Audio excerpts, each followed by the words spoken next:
Ils attendaient ce moment avec impatience. En France, les gérants de bars et restaurants rouvrent enfin leurs portes ce mardi, après bientôt 3 mois de fermeture imposée par la crise du coronavirus. Les établissements ont dû s'organiser pour respecter le strict protocole sanitaire.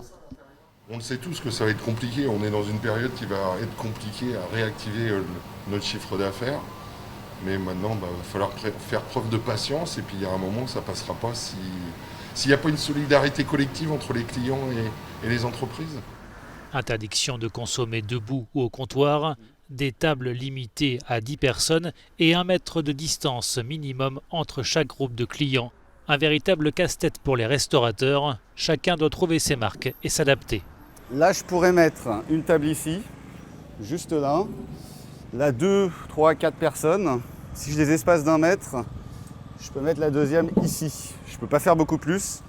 En région parisienne où le virus circule davantage, les bistrots ne pourront servir qu'en terrasse, mais auront la possibilité de s'étendre sur une partie de l'espace public, trottoirs, places de stationnement, voire dans des rues fermées à la circulation. Cette deuxième phase du déconfinement en France prévoit également la réouverture de tous les parcs et jardins. Sont concernés aussi presque partout les piscines, gymnases, salles de sport, parcs de loisirs, salles de spectacle, théâtres et musées.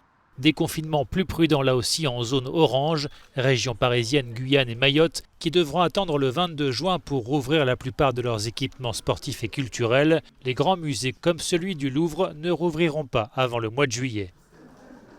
Cette nouvelle étape accélère aussi la réouverture des écoles. Tous les collèges et lycées se remettent au travail en zone verte, alors qu'en zone orange, seuls les élèves de 6e et 5e et ceux des lycées professionnels sont concernés. Les autres pourront être accueillis de manière individuelle pour des entretiens pédagogiques, le gouvernement souhaitant à tout prix éviter les décrochages scolaires.